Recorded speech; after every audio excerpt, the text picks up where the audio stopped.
ہمارے یہاں مالیگاؤں مشہور شہر ہے مہاراشٹر کا، شروع میں 40-50 سال پہلے کی بات ہے، چھوٹے سے قد کے ایک مولوی محمود صاحب تھے،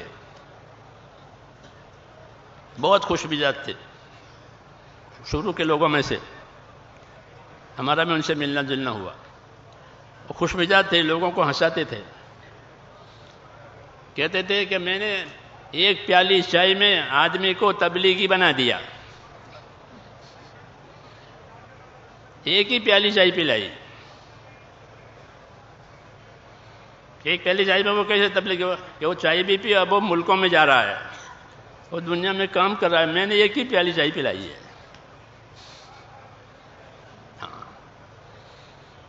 ایک پیالی چائے سے وہ کیسے تبلیغی ہو گیا کہ میں میری دکان پر بیٹھا ہوا تھا، جمعرات کا دن تھا، اور نورانی مسجد وہاں کا مرکز ہے، جمعرات کے دن جیسے آپ حضرات جمع ہوتے ہیں سب جگہ جمع ہوتے ہیں، تو میں بیٹھا رہا تھا زور کے اور عصر کے بیچ میں، وہ جا رہے تھے، میں نے بلایا، سلام بٹھایا، خیر خیریت پوچھی، چائے منگوائی، چائے پلائی، ہم نے بھی پی، اور میں نے ان سے کہا کہ آج تو جمعرات ہے، تمہیں جمعرات میں آ جاؤ، ہمارے ساتھ رہو، عصر سے عشاء تک کا وقت ہوتا ہے، یہ بہت اچھا۔ تو اس جمعرات کو تو یہ سبب بنا، اگلے جمعرات کو وہ خود ہی آئے۔ ہاں، کوئی ترغیب ہوتی ہے کہ بھئی آیا کرو، عمل شروع کرو تو اس پر پابند رہو، یہ حکم ہے کہ کوئی عمل شروع کرے آدمی تو اس کا پابند بنے۔ جیسے تعمیر شروع کی تو آپ اس کے پوری کرے اس کو، یہ نہیں کہ تھوڑا بنایا، تھوڑی تعمیر کی پھر چھوڑ دیا، تو کب رہے گا اس میں کب رہے گا؟ یہ پوری تو کیا نہیں ہے اس کو۔ تو اس نے آنا شروع کر دیا، پھر جانا شروع کر دیا، جماعت میں 3 دن کی جماعت جا رہی ہے تو اس میں چلے گئے، پھر چلے میں چلے گئے۔ وہ تو اللہ تعالیٰ نے بندے میں استعداد رکھی ہے، صلاحیت رکھی، قابلیت رکھی ہے خدا نے، پھر وہ قابلیت اندر سے کام کرتی ہے، اور کام کو آدمی اڑتا ہے، سمجھتا ہے، اور اپنے آپ کو کام میں چلاتا ہے۔ تو وہ جانا شروع کر دیا، اور اب وہ ملکوں میں جا رہا ہے، اور میں نے ایک ہی پیالی چائے پلائی ہے، کوئی زیادہ محنت نہیں کی ہے۔ سب سے آسان کام کہ دعوت دینا، کہ دعوت دو اخلاص سے، بھائی کی ہمدردی سے، پھر دیکھ لو کتنی خیر آتی ہے۔ جی ہاں، یہ بنیاد ہے کہ دعوت دے کر دین پر چلو، اذان دے کر نماز پڑھو۔ ہاں، اذان دیتے ہیں، نماز پڑھتے ہیں، کہ دعوت دو، نماز پڑھو، اس طرح دعوت دو، عمل کرو، دعوت دو، عمل کرو، یہ ہمارا کام ہے۔ حضور صلی اللہ علیہ وسلم داعی ہیں، مبلغ بھی ہیں، معلم بھی ہیں، یعنی تبلیغ کرنے والے بھی ہیں، علم دین دینے والے بھی ہیں۔ ہر امتی ایسا ہی ہے کہ وہ اپنا دین سیکھے، اپنے دین کی دعوت دے، اپنا دین سیکھے، اپنے دین کی دعوت دے،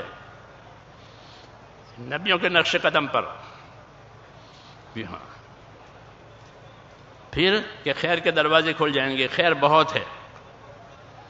حدیث شریف میں ہے کہ الخیر کثیر وقلیل فاعلہ،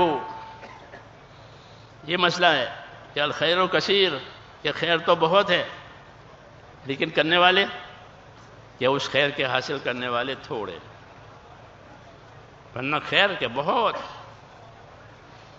ایک دفعہ حضور صلی اللہ علیہ وسلم نے فرمایا کہ ہر آدمی 6000 نیکی روزانہ کما سکتا ہے،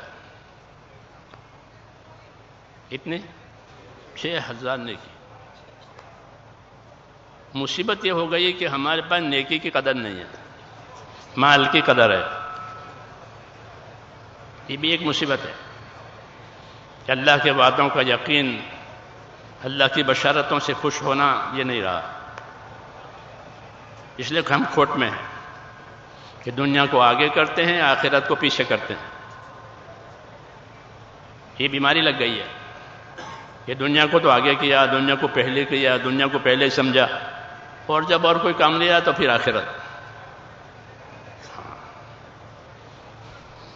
اس لیے فرمایا کہ خیر تو بہت ہے اور کمانے والے خیر کمانے والے تھوڑے.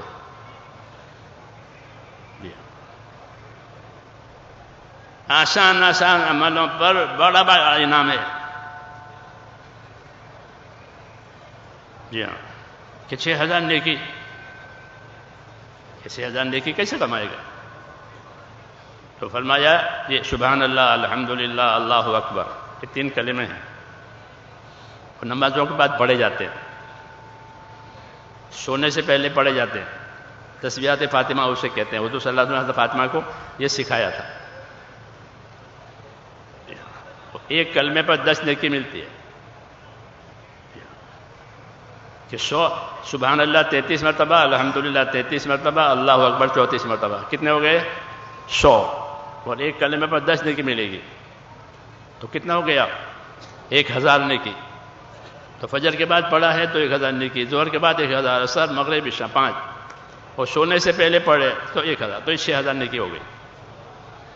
یہ حساب بتایا. لیکن فرمایا اس کے کرنے والے تھوڑے ہیں. پوچھا اس کرنے والے کیوں تھوڑے ہیں؟ اس کرنے والے اس نے تھوڑے ہیں کہ جب نماز پوری ہو جاتی ہے، سلام پھر جاتا ہے، تو شیطان کوئی ضرورت اس کو یاد دلاتا ہے کہ تیرا فلاں کام ہے، تیری فلاں ضرورت ہے. وہ اس چکر میں وہ تسبیح چھوڑ کے چلا جاتا ہے، وہ 1,000 غائب ہو گئی. سوتے وقت وہ لیٹ گیا کہ میں لیٹے لیٹے پڑھتا ہوں، پھر اس کی آنکھ لگ گئی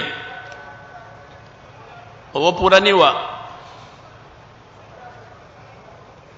تو یوں 6,000 نیکی غارت ہو گئی. حضرت علی رضی اللہ تعالیٰ عنہ فرماتے تھے کہ میں نے جب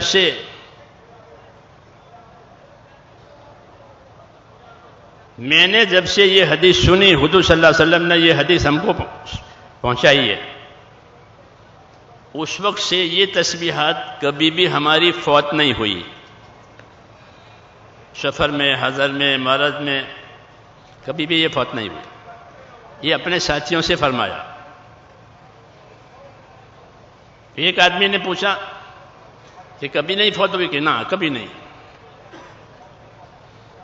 کیا پھلا میدان میں تھے، میدان جنگ میں، اور زبردست جنگ ہو رہی تھی دین کے دشمنوں کے ساتھ، اور آپ اس میں رات دن مشغول تھے اس لڑائی میں. اس میں کیا کیا تھا کہ اس رات میں بھی پڑھی ہے، اس میدان جنگ میں بھی وہ میں نے یہ تسبیحات پوری کی ہے.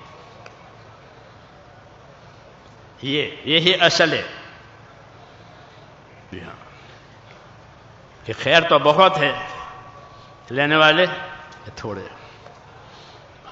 کہ کیوں؟ کہ اس کو شیطان کوئی ضرورت یاد دلاتا ہے.